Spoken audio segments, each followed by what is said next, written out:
자, 2부에서는요, 중세 가톨릭 교회가 어떻게 부패하는지 그 역사를 살펴볼 겁니다. 즉, 우리가 2부에서 다룰 여러 가지 문제들은 이내 곧 종교개혁의 밑거름이 되었다. 이렇게 볼 수 있다는 것이죠.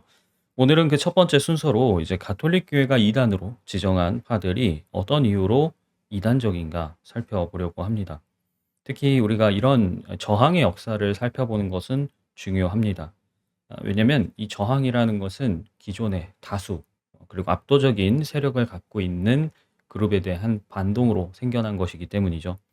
건전한 신앙을 추구했던 소수파들의 역사가 분명히 있습니다. 그리고 바로 이런 소수파들의 역사가 실상 종교개혁의 정신을 놓은 밑거름이다. 우리가 이렇게 볼 수 있기 때문이죠. 바울의 편지 그 강의 시리즈에서도 제가 말씀을 드린 적이 있습니다만 사실 이단이라는 것은 주관적일 수밖에 없는 부분이 있어요. 이단, 우리말로 하면 끝이 다르다라는 뜻이라 그랬죠. 이 이단이라는 개념 자체가 다수파를 기준으로 결국에는 판단되기 때문입니다. 기본적으로 제가 이제 오늘 강의에서 소개할 모든 파는 그들의 주장, 정신, 신조가 건전하느냐 아니면 건전하지 않느냐 이걸 떠나서 가톨릭 교회의 정통성이나 교황권 그리고 성직 제도를 반대하는 특징들이 있어요. 사실 그 당시에 유럽을 다스리고 또 지배하고 있었던 가톨릭 교회 입장에서는 이 사유 하나만으로도 이미 이단이 되기에 충분합니다. 우리가 이 점을 유념해야겠고요. 사실 가톨릭 교회 입장에서는 그 나머지 것들이 이단적이냐 이런 건 사실상 어떤 면에서는 부차적인 문제라고도 말할 수 있을 것 같습니다. 우리는 오늘 각 파의 주요 주장이나 정신들을 살펴볼 것이고요. 오늘날 개혁신학이 정립한 일반적인 토대 위에서 이들의 주장과 또 행보를 판단해 보는 시간을 갖도록 하겠습니다. 오늘 차례는요, 이원론적 이단들 그리고 개혁적 이단들 이 순서대로 살펴보도록 하죠. 자, 먼저 첫 번째로 이원론적 이단들을 먼저 말씀드릴 텐데요. 파트 2에서 이제 잠깐 소개를 드렸고 또 설명을 했었습니다. 6세기까지 교회 안에서 발생하는 이제 여러 이단들은 그리스도의 인격이나 신격 혹은 삼위일체를 논란의 중심에 두고 있습니다. 예를 들어서 뭐 가현설, 아리우스파, 단일신론, 단성론, 단일원 뭐 이런 것들이 대부분 그런 주제들이죠. 그런데 중세 교회 시대부터는 조금 다른 양상을 띱니다.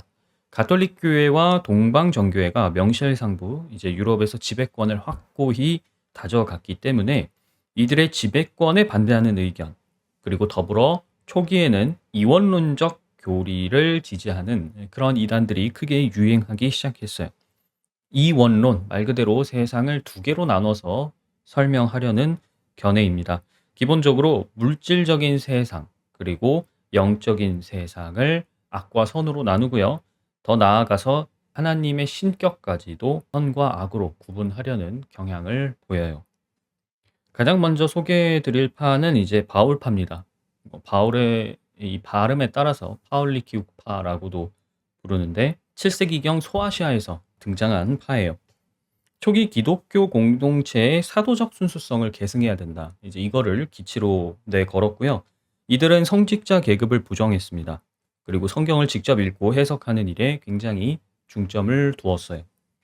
특히 이제 동로마에서 당시에는 성상숭배 논란이 굉장히 뜨거운 감자였습니다. 이들은 이 성상숭배를 강력하게 반대했어요. 그런데 이 바울파 사람들은요, 마르키온파나 이 마니교의 이원론 개념으로 성경을 바라보았습니다. 그래서 신을 악신과 선신으로 구분을 하고요. 구약 성경이 악한 신에 의해서 기록이 되었다. 그렇게 주장을 합니다. 그리고 구약과 베드로의 편지 같은 성경들을 성경으로서 인정하지 않았어요. 복음서와 바울 서신만 성경으로 인정을 했다는 것이죠. 당연히 동로마에서 탄압을 받았고요. 이들은 그에 저항하기 위해서 군사적으로 반란을 일으키기도 했습니다. 하지만 결국에는 진압당하는데요. 그래서 이 바울파를 따르는 많은 사람들이 불가리아 국경으로 추방됩니다. 그리고 10세기 즈음에 불가리아의 보고밀파의 씨앗이 되었어요. 두 번째로 소개드릴 이 보고밀파는 바울파의 영향을 많이 받았기 때문에 비슷하게 이원론적인 교리를 주장했습니다. 자, 그래서 물질 세계와 영적 세계를 분리해요. 육은 악한데 영혼은 선하다. 이렇게 보는 겁니다. 그 결과 좀 극단적인 주장들을 많이 했는데요. 이 세상을 선한 창조주와 악한 창조주가 창조하였다. 근데 특히 교회 제도, 전례, 그다음에 세속 군주의 권위, 사회 제도 이런 것을 이제 악한 창조주, 즉 사탄이 창조했다라고 주장을 했습니다. 그러다 보니까 이제 기존의 뭐 형직 제도는 물론이고 교회 건물까지도 이제 거부하면서 교회가 물질적인 부와 권력을 추구하는 것을 강력하게 비판했어요. 특히 이제 이원론적 교리가 어떤 부분에서는 교회의 어떤 부패를 지적하고 비판하는 좋은 역할도 했지만 이게 극단적으로 가게 되면 육과 관련된 모든 것을 부정하기에 이릅니다. 예를 들어서 삼위일체, 육체의 부활, 성육신 이제 이런 것까지도 부정하게 돼요. 그러니까 육과 관련된 모든 것을 다 나쁜 것으로 악한 것으로 본다는 것이죠. 이들의 주장은 종교적으로나 정치적으로 반체제 운동을 일으켰습니다. 그래서 불가리아에서 이제 태동을 했잖아요. 불가리아에서는 상당한 영향력을 확보했다고 해요. 비잔틴 제국에서는 당연히 공식적으로 이단으로 규정을 했습니다만 이 보스니아 지방에서는 한때 이 복음일파가 국교로 지정이 되기도 하는 등 그 위세가 굉장히 동유럽에서는 컸다고 해요. 자, 그리고 복음일파는 12세기경 프랑스 남부에서 세력을 확장한 카타리파에 영향을 미치게 됩니다. 세 번째 소개해 드릴 파가 카타리파인데요. 카타리 하면 청정하다 이런 의미입니다. 깨끗하다. 이들은 프랑스 남부와 이탈리아 북부에 걸쳐서 굉장히 큰 세력을 형성했어요. 가톨릭 교회에서는 이들을 이단으로 지정하고 몰아내기 위해서 물리적으로 또 이 교리적으로 양면에서 대응을 하게 됩니다. 물리적으로는 이제 알비주와 십자군을 창설했어요. 그래서 십자군을 파병해서 이들을 박해했고요. 전도의 측면에서는 도미니코 수도회를 창설해서 대응하게 됩니다. 도미니코 수도회 같은 경우는 다음 시간에 좀 더 자세히 살펴볼 것이고요. 카타리파도 마찬가지로 이원론적 교리를 따라갔습니다. 그래서 기본적으로 육체는 악하다. 이런 관점을 갖고 있었기 때문에 금욕적인 삶을 굉장히 강조했어요. 앞선 파들과 비슷하게 이제 가톨릭 교회를 악마의 교회로 규정하고서 구약 성경은 악신이 있었다. 그래서 배격했습니다. 이들의 육체에 대한 강한 적개심은요, 육식, 살생을 거부하는 것을 넘어서 결혼, 가족, 권력 등 이 사회적인 모든 관계도 부정하기에 이르렀어요. 카타리파에 입교하는 사람이 뭐 대단히 많았다기보다는 그들의 삶이나 자세를 존경하는 대중들이 상당히 많아서 인기가 있었다고 합니다. 이들은 이 기본적으로 금욕을 굉장히 중요시하게 여겼어요. 육적인 건 다 악하다고 보니까. 그런데 뭐 일상에서 사는 모든 사람들이 다 그렇게 금욕적인 삶을 살 수는 없잖아요. 그래서 이들은 지도층을 페어펙티, 완벽한 자라고 별도로 구분해서 그들에게는 엄격한 금욕을 요구했고요.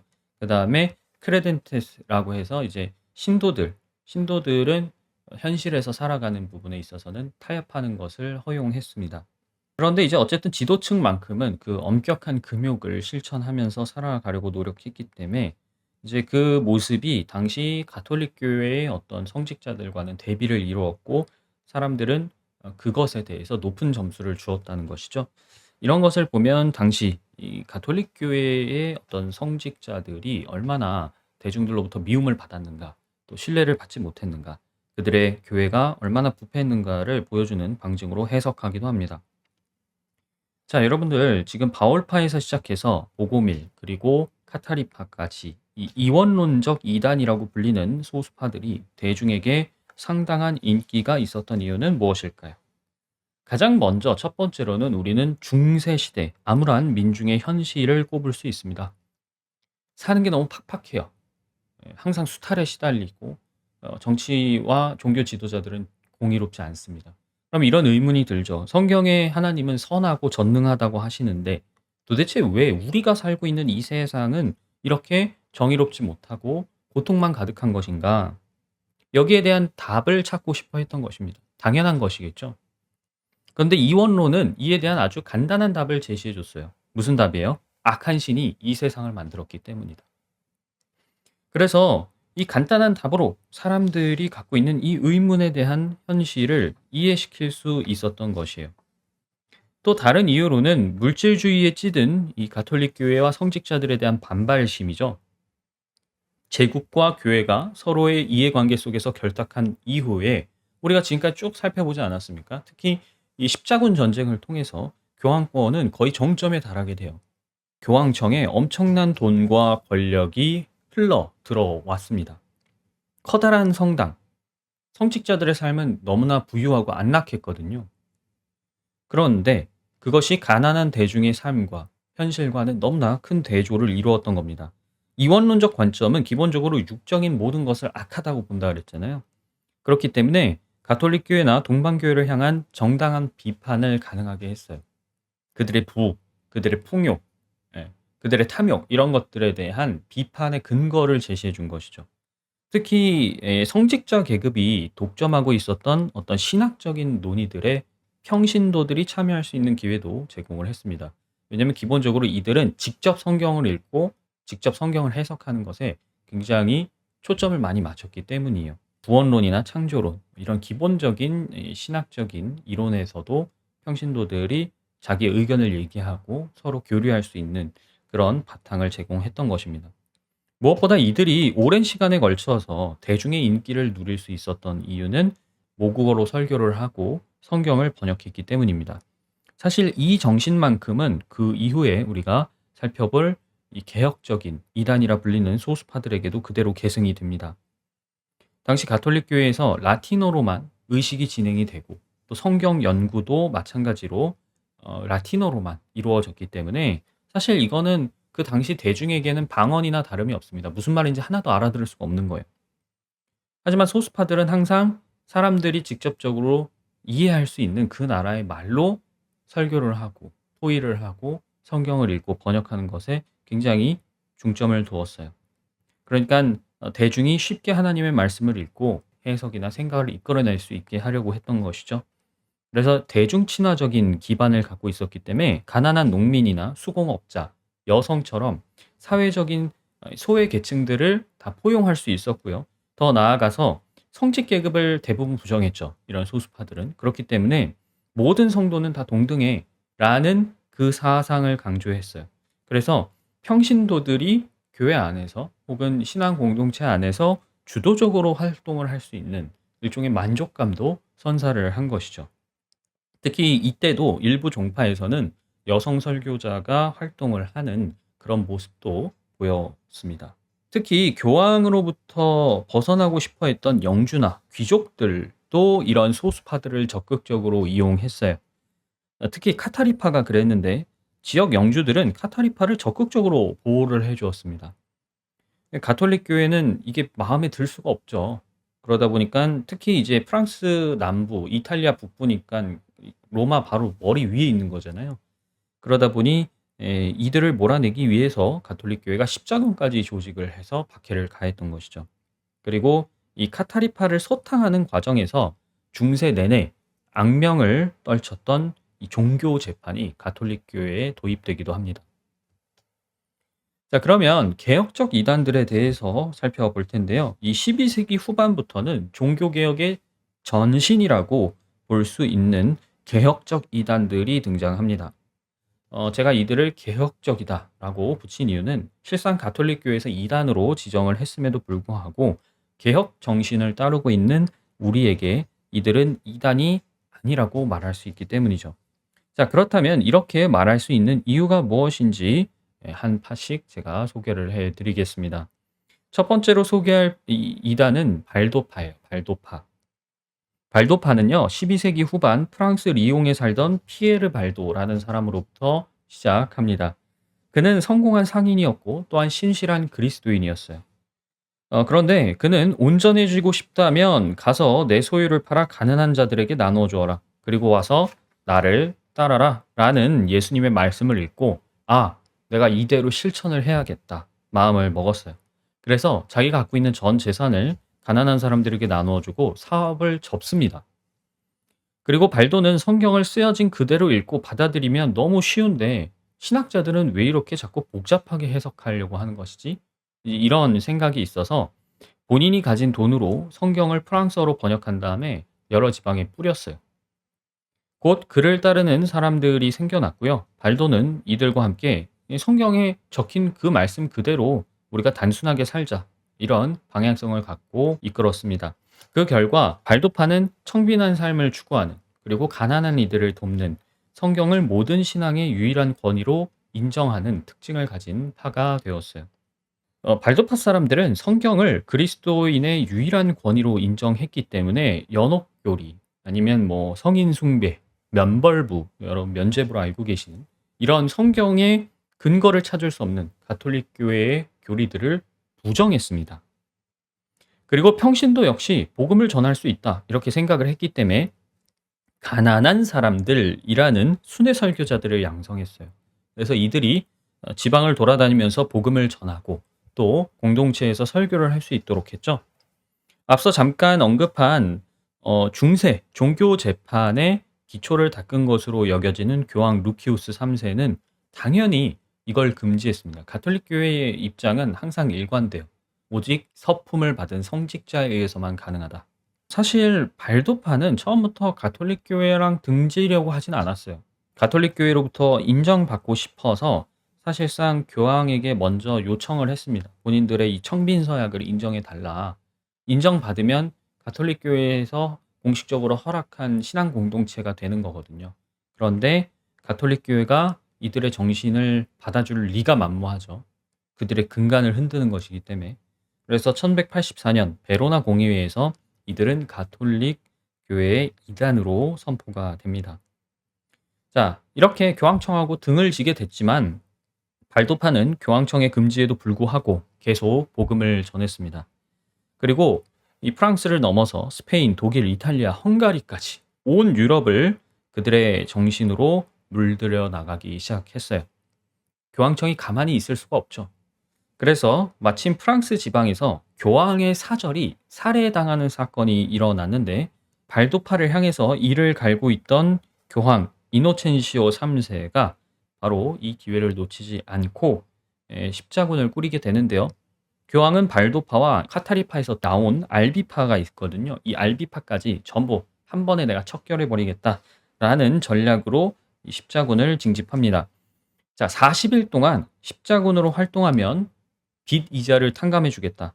그리고 과거와 미래의 죄가 사해질 것이다. 즉 면벌부를 주겠다는 것이죠. 그리고 한동안은 사법적 제재도 받지 않게 해주겠다. 이런 조건들을 내세워서 용병을 모집합니다. 사실상 이미 이 시대에는 이슬람과 대적하면서, 즉 십자군 원정을 여러 차례 겪으면서 교황청은 거의 무력의 맛에 취해 있었다라고 볼 수 있어요. 자, 그렇게 십자군에 의해서 피해 학살이 벌어집니다. 프랑스 지방에 도착한 십자군들이 사실은 처음엔 우왕좌왕했다 그래요. 왜냐면 갔는데 도대체 누가 가톨릭 신자인지 아니면 이단인지 구별이 안 되는 거예요. 그러자 교황청 사절이 이렇게 말했다는 기록이 있습니다. 가서 모두 죽이시오. 주님께서는 당신의 백성을 알아보실 테니. 자, 대대적인 이 십자군 파병으로 인해서 사람들은 무차별적으로 학살당하기 시작합니다. 살려면 본인의 신앙을 부정하는 방법뿐이었어요. 그러니까 뭐냐면 교황에게 충성을 맹세하는 것밖에 없었다는 겁니다. 결국에 이 발도파 사람들은 알프스 산맥의 험준한 계곡으로 도피하게 됩니다. 그리고 종교개혁이 일어날 때까지 계곡에 숨어서, 이 산에 숨어서 본인들의 신앙을 지키면서 살았다고 해요. 그리고 오늘날까지도 이 알프스 산맥에서 이어지는 발도파의 정신을 이어오는 후대들이 있다고 합니다. 소수지만요. 그러나 이 알비파는 상대적으로 쥐잡듯이 잡히는 이단 신문을 통해서 14세기경 그 이름이 역사에서 사라지게 돼요. 발도파나 이런 알비파를 탄압했다고 해서 개혁적인 이단들이 유럽에서 사라지느냐? 그렇지 않았습니다. 오히려 유럽 곳곳에서 일어났는데요. 14세기에는 그 유명한 존 위클리프가 영국에서 롤라드파를 낳게 됩니다. 이 롤라드라고 하면 영어로 이제 중얼거리는 사람들이라는 뜻인데요. 사실 이 말은 성경을 암송하고 또 복음을 전하던 그들을 조롱하는 말에서 붙은 이름이라고 해요. 위클리프는 옥스퍼드대를 졸업하고 신학 교수를 거쳐서 궁정사제가 된 사람입니다. 그런데 그는 오직 성경만이 교회의 법이고 교황이나 가톨릭 교회 전통보다 성경이 더 위에 있다. 이렇게 강조했어요. 그 결과 그는 이렇게 결론을 내리죠. 교황은 성경적인 근거가 없는 권위를 행사하는 것이고 그에 따른 가톨릭 교회의 세속적인 권력, 부의 추구, 성직자들의 부도덕과 사치를 강력하게 비판합니다.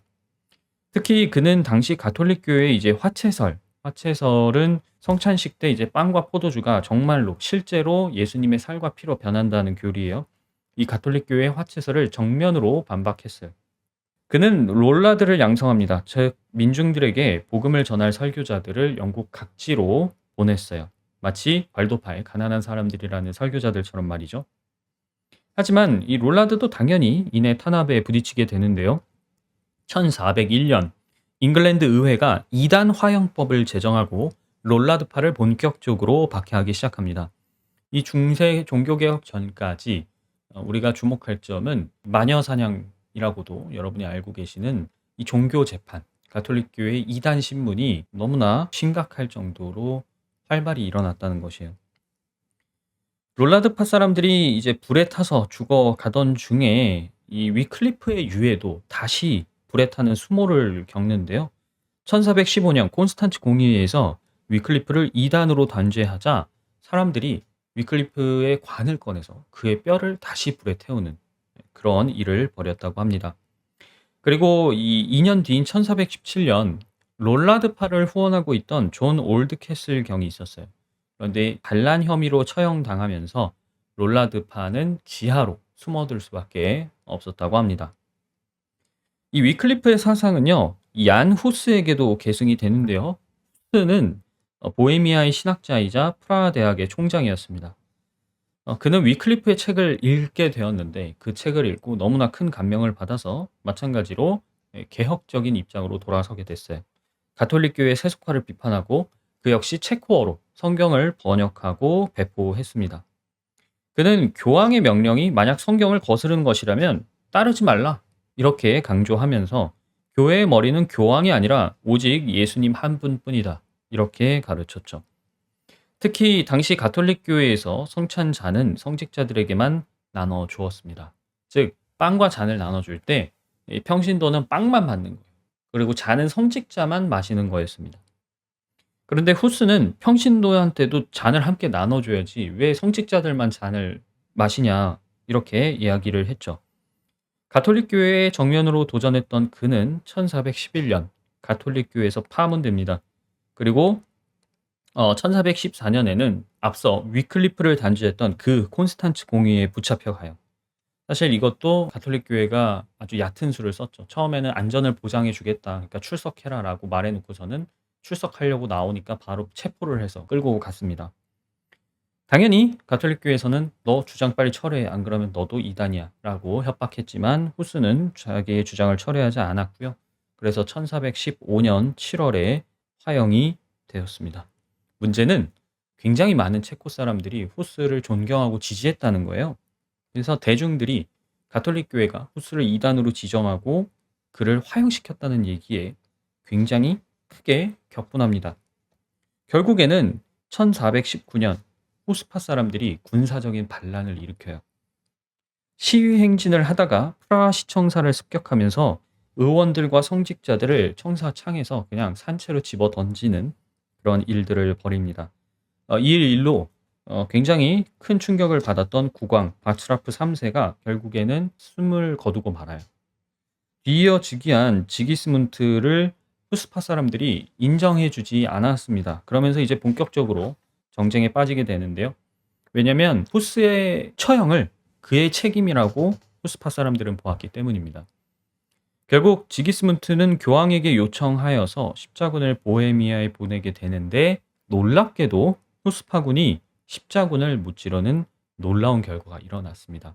지금까지는 군사를 보내면 십자군을 보내면 대부분 진압이 됐단 말이죠. 그런데 이들은 군사적으로 대응을 하면서 오히려 십자군을 몰아냅니다. 후스파는 1422년, 24년, 26년, 31년 모두 십자군을 물리쳤어요. 결국 가톨릭 교회가 두 손 두 발을 다 듭니다. 1443년 바젤 공의회에서 타협안을 통과시켜요. 즉 평신도에게도 성찬잔, 성배라고 하죠. 이 잔을 주자. 어떤 면에서 공식적으로 "아 그래. 우리가 한 발 물러날게. 우리 이제 그만하자."라는 사인을 후스파에게 준 것이죠. 이후에 이 후스파는 가톨릭과 이제 온건파가 공존하게 됩니다. 그리고 "후스의 정신을 제대로 계승해야 된다."라는 소위 말하는 강경파가 이제 또 분리를 하게 돼요. 그래서 이 강경파들이 여러분도 한 번은 들어보셨을 것 같은데 보헤미안 형제단이라는 또 파를 형성해서 분리하게 됩니다. 발도파, 그리고 롤라드파, 후스파까지 유럽 곳곳에서 벌어진 이런 개혁적인 이단들의 운동은 결국에는 루터와 칼뱅으로 이어지는 종교 개혁의 밑거름이 되었다고 할 수 있습니다. 신성 로마 제국의 탄생, 독일이죠. 독일의 탄생과 십자군 전쟁을 기점으로 유럽에서 가톨릭 교회의 권력은 가히 최강이 되었어요. 누구도 대적할 수 없는, 심지어 왕보다 위에 있는 권력을 교황이 행사했단 말이죠. 동로마 제국과 동방교회는 급속도로 몰락을 했고 결국에는 유럽에서 이렇게 정치적으로, 군사적으로, 종교적으로 영향력을 행사할 수 있었던 건 가톨릭 교회였어요. 그러나 그 시절에도 하나님의 말씀을 순수하게 믿으려는 그리스도인들은 곳곳에 있었다는 것입니다. 그리고 그들의 열망, 열정, 열의를 이 가톨릭 교회가 다 막을 수는 없었다는 사실을 알 수 있었죠. 물론 그때는 날아가는 파리도 떨어뜨릴 수 있었던 이 교황청의 권력이 있었습니다만 그들이 가진 모든 힘을 동원했다 할지라도 이들의 이러한 개혁 정신을 막을 수는 없었던 거예요. 이슬람에 맞서려던 십자군이 결국에는 이단을 척결하는 데 파병이 됩니다. 교황청의 전쟁을 위해서 십자군이 사용된 것이고요. 특히 아까 말씀드렸던 것처럼 이때 종교 재판이 횡행하는데 이단 신문관들에 의해서 수많은 마녀 사냥이 자행되기 시작했어요. 성경을 번역하고 자국어로 성경을 읽고 평신도가 설교를 한다라는 이유만으로도 이미 화형을 당하기에 충분했습니다. 그래서 중세에 가톨릭 교회에 의해서 이뤄지는 이 수많은 박해 현장은 마치 초기 교회 시대의 로마 제국을 떠오르게 하는 모습이에요. 그러나 아이러니한 것은 무엇이죠? 로마 제국의 박해가 중세에는 로마 교회의 박해로 바뀌었다는 것입니다. 자, 오늘은 2부 첫 번째 순서로 중세 시대 주요 이단들에 대해서 제가 소개를 해 드렸는데요. 간단히 요약을 하자면 중세 초중기에는 이 이원론적 이단들이 많았다 그랬습니다. 이들의 특징은 뭐예요? 기독교 국교화 이후에 세속화된 서방과 동방교회의 부패를 비난하고 서민 친화적인 교리를 앞세워서 유럽 여러 지방에서 굉장히 큰 호응, 인기를 얻었다는 것입니다. 그리고 중세 중후기부터는 이제 우리가 종교 개혁의 전신이 되는 이단들을 살펴볼 수 있는데요. 이들의 공통점은 오직 성경을 주창했다는 것입니다. 성경이 최고의 권위다, 그리스도인에게. 그래서 교황청과 성경에 근거하지 않은 가톨릭 교회의 교리나 전통들을 정면으로 반박했다는 것이고 이들은 공통적으로 항상 순수한 신앙의 회귀를 추구하고 요구했다는 것입니다. 자, 그래서 우리가 다음 시간에는 교회의 욕심과 부패에 맞서서 청빈을 선택한 또 다른 그리스도인들의 작은 공동체들을 살펴보려고 해요.